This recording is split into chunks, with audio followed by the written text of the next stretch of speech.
సంస్థ Medicore hospital సికింద్రాబాద్లో ఒక కొత్త ఫెసిలిటీ ఆర్థోపెడిక్ ఒక సర్జరీలో ఒక రోబోటిక్ ఒక ఫెసిలిటీస్ని తీసుకురావడం జరిగింది. దీనికి కారణమైన మన మెడికోర్ సంస్థ చైర్మన్ డాక్టర్ అనికృష్ణ గారు, మన ఈడీ గారు హరికృష్ణ గారు, అట్లానే ఆర్థోపెడిక్ టీము డాక్టర్ ఉదయకృష్ణ గారు, డాక్టర్ సతీష్ గారు, డాక్టర్ ప్రమోద్ గారు, మొత్తం టీం అందరూ కూడా నేను పేరుగా అభినందిస్తున్నాను. దీనివల్ల చాలా అంటే చాలా ఫెసిలిటీస్ ఉంది. ఎందుకంటే ఈరోజు చూస్తున్నాను అందరికీ ఒక నీ ప్రాబ్లం ఉండొచ్చు, లేదంటే హిప్ రీప్లేస్మెంట్ అవసరం ఉంటుంది.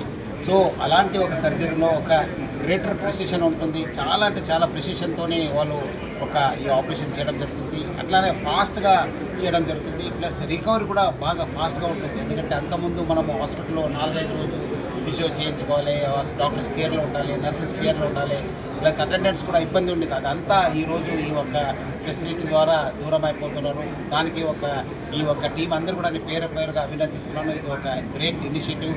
సో ప్రజలందరూ కూడా ఈ ఒక సేవను యూజ్ చేసుకోవాలి, అందరూ కూడా లాభం పొందాలని చెప్పి నేను కోరుతున్నాను. అట్లానే ఎందుకంటే ఆల్రెడీ ఈ సంస్థ కూడా చాలా ఒక 10 సంవత్సరాలు ఒక డికేడ్లో చాలా పెరిగింది. మెడికోర్ సంస్థ ఈరోజు మన తెలంగాణ రాష్ట్రం కాకుండా ఆంధ్రప్రదేశ్, మహారాష్ట్ర, కర్ణాటక కూడా 25 హాస్పిటల్స్ ఉన్నావు, దాదాపు 6,000 బెడ్స్ ఉన్నావు, 2,000 డాక్టర్స్ పైన పనిచేయడం జరుగుతుంది. చాలా ఒక fastest health care growing chain ఇది.